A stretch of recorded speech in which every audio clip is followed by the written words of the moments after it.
ఏమండి నేను ఒక 3 క్వశ్చన్స్ అడుగుతాను, మీరు సమాధానాలు క్విక్ గా చెప్పాలి. నాకు క్విక్ గా అడగను, జస్ట్ సింపుల్ వి.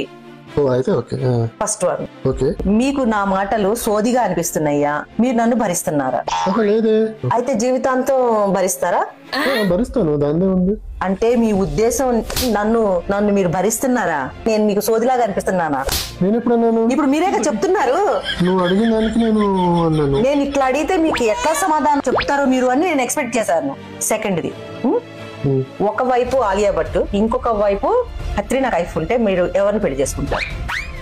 నేను ఎవరిని చేసుకోను, నాకు వద్దు, ఈ తలనొప్పి వద్దు నాకు.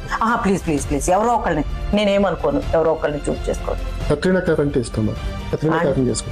అంటే మీరు నన్ను చేసుకోరా? నువ్వు ఇచ్చిన 2 ఆప్షన్స్ లో నువ్వు లేవు కదా. ఆప్షన్స్ ఎన్నున్నా నేను నిన్నే పెళ్లి చేసుకుంటాను మీరు చెప్పొచ్చుగా. సరే సరే, నిన్నే చేసుకుంటా. సరే అయితే 3వ క్వశ్చన్ కి సమాధానం చెప్పండి. అయితే చెప్పండి.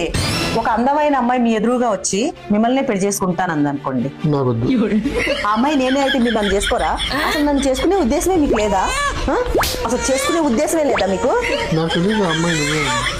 ఇంకా అసలు నేను చేసుకునే ఉద్దేశమే లేదులేండి. రోడ్ వైడనింగ్ లో సగం కొట్టేసిన బిల్డింగ్ లాగా అయిపోయింది. ఉండడానికి పనికిరాదు, వదలడానికి మనసు రాదు.